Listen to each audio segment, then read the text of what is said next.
morning to you, bright minds. I hope you're having an amazing day. It's me again, Sir DJ, with Dan, your English learning buddy. And we will make sure you will learn and we will enjoy our English lessons together. So make sure you have your pen and your paper ready. Because once again, we will explore the wonders of the universal language. Let's go! Anywhere we go, there are rules that we should follow. And as a good citizen of our country, we should be responsible enough to abide by these rules. For example, when we ride the LRT, we know that passengers can't eat while on the train. We should do our part and follow that rule. This will keep our public trains clean and free from mess. Also, you mustn't speak too loudly during your train ride. We should learn how to respect other people. Some of the passengers may be tired from work and wants to have at least a few minutes of silence. Aside from that, there are some places where people can't enter without a face shield. Like when we go to the supermarket, mall, and more. This is for everybody's safety, so let's always follow this rule. Another thing, remember, during online classes, you mustn't talk too loudly when someone else is speaking. This will ruin the flow of the class and may end up in wasting everybody's time. Notice that there are rules that are literally set, and there are unspoken rules. These are both important and should be considered. Keep in mind that you can be reprimanded and remembered for the rules you break. Why am I telling you this? Well, that's because for today, we will be talking about modals that express prohibition. I'm sure you are hyped by now. But before that, let's have a recap of what we had last time. In the previous episode, we have talked about modals and modals that we use to express permission. Modals are also called helping verbs or auxiliary verbs due to the fact that they give additional information about how the way the main verb functions in the sentence. And in expressing permission, we make use of 4 special modals, namely can, could, may, and might.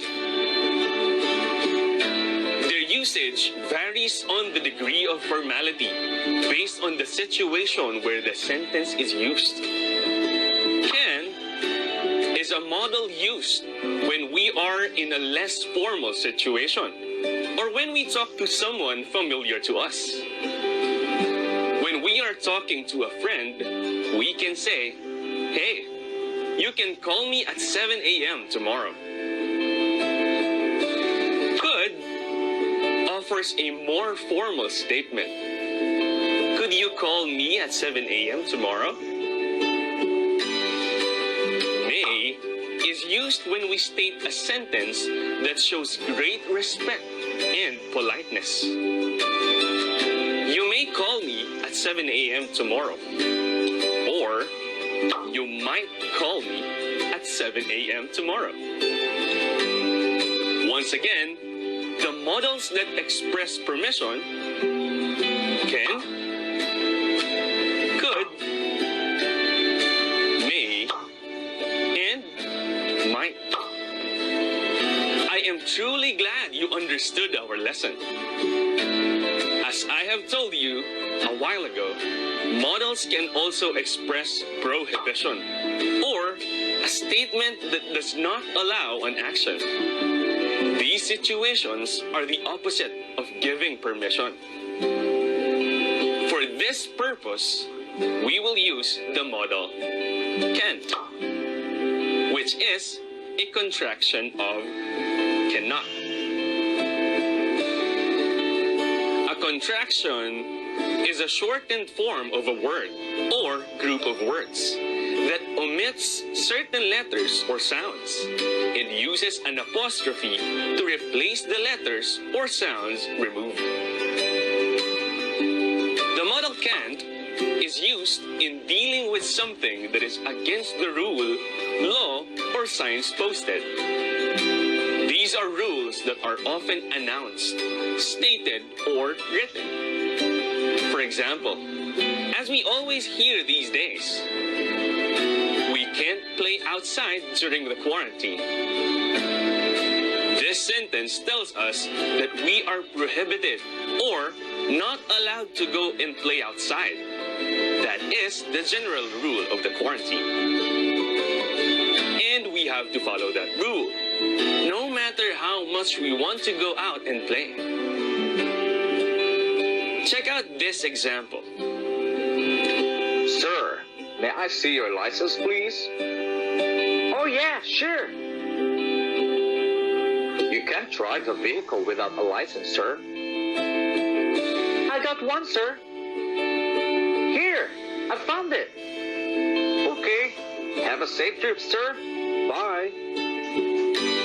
This sentence clearly shows us that the law implies that without a license, one is not allowed to drive. We use the modal can't since this is the law. This is for road safety and identification in case something happens. Here's another one. What? Is that for real? You can't be too loud in a library. Oh, I'm terribly sorry, ma'am. Library etiquette is very important. It is a general rule that people stay quiet in the library so we won't distract people who are studying. Therefore, we use can't in this sentence. On the other hand, the modal mustn't or must not also deals with something that is not allowed. But this time, it is the speaker who sets the rule. I'm home, Ma. Hey, you mustn't bring your shoes inside the house, you man. Oops, sorry, Mom. We Filipinos value cleanliness in our homes. In this sentence, the speaker, just like your mom, sets the rule of keeping shoes outside to keep our floors clean and sparkly. You must not stay up late at night. Go to bed. Okay, Mom. This sentence used must not, as the speaker sets a rule for somebody not to stay up too late at night. Not getting enough sleep is bad for your health. So when it's getting late, remember to put down that phone or whatever is keeping you up all night and go to bed, for you will be needing your strength to be active and productive the next day. Let's go to the next example. Okay, class, that's it for today. For your assignment, Hey, see you tomorrow, Ma'am. as I was saying, your assignment for next week is... Woohoo! It's gonna be a fun weekend. That is just rude, right? What statement using mustn't should be said in this situation? You're right. You mustn't speak while the teacher is speaking. It is a rule set by the speaker himself. It is not a law, but this will show respect for the teacher or to anyone that could be speaking to a crowd. It could be you as well. Now, let's try to construct sentences expressing prohibition using can't and mustn't. I'll be showing you pictures, and we will try to come up with a sentence that would best express what the image is trying to say. Don't worry, I'll try to help you with each one. Ready? Here is the first picture. We know that this is the no crossing sign. But let's try to come up with a sentence. Start your sentence with the word pedestrians. Should we use can't or mustn't? Are you ready for the sentence? Here we go. Pedestrians can't cross the street. Yes, we use can't if it is the law or a posted sign. Did you get that right? I'm sure you did.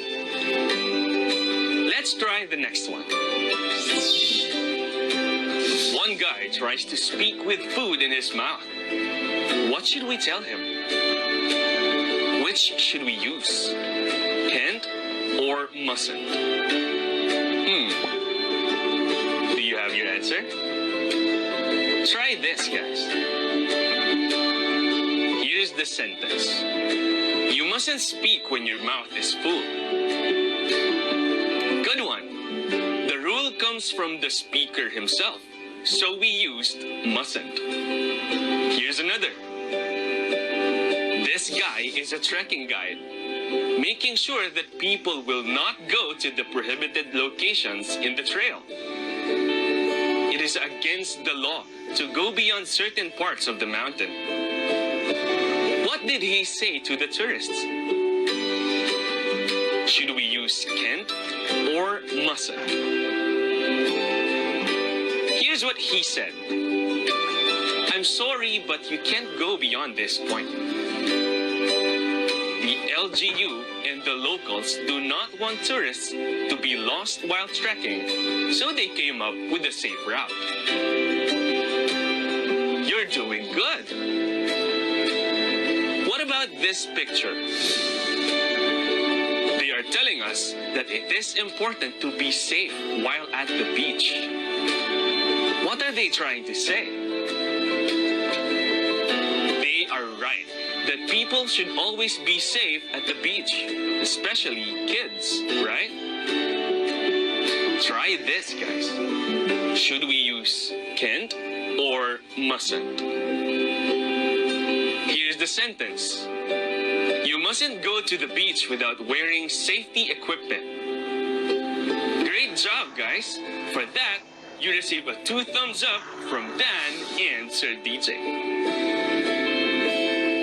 Since we're already in the mood of using modals, let's try another activity. Try to complete my sentences by using can't or mustn't to express prohibition. Are you ready? Here we go. My teacher gave me a homework. I blank forget to do it tonight. What could be the answer for this one? Excellent. The answer is mustn't, because it is the speaker himself who sets the rule of doing his assignment that night. My teacher gave me my homework. I mustn't forget to do it tonight. Good. Here's the next one. You blank go over the fence. It says so on that sign. Can't or mustn't? Since there is a sign for that, it is not the speaker who sets the rule. Therefore, we will use can't. You can't go over the fence. It says so on that sign. Great job. Let's try the next one. Did they tell you that you blank come to this area? It's restricted to staff only. What do you think? Can't or mustn't? The management staff of the area probably sets the rule that says this place is restricted for staff only. That is why we should use can't, because the rule was set by someone else, not the speaker. Did they tell you that you can't come to this area? It's restricted to staff only. You're doing good. Let's have this last one. You blank other people for their mistakes. Nobody's perfect. In this sentence, I am trying to tell you that you should not shame people. Should I use can't or mustn't? Since the instruction is coming from me, the speaker, we should use mustn't. You mustn't make fun of other people for their mistakes. Nobody's perfect. There is always a nice way to say that somebody made a mistake. Making fun of them will only hurt their feelings. We should be considerate of what other people may feel with what we will say. Language is a very powerful tool. Be sure to taste your words first before you spit them out.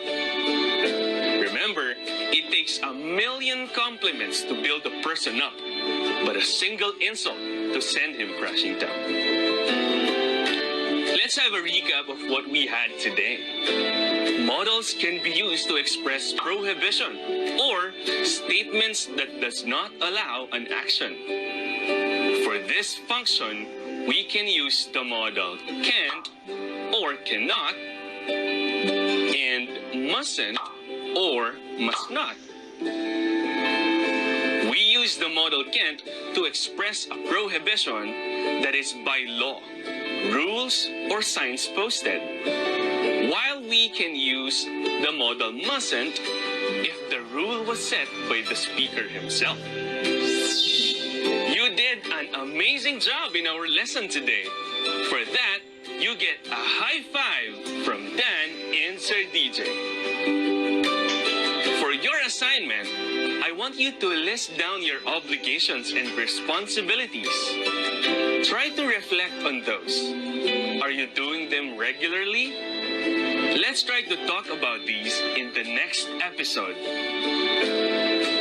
And that ends our episode today. Time flies when you're having fun indeed.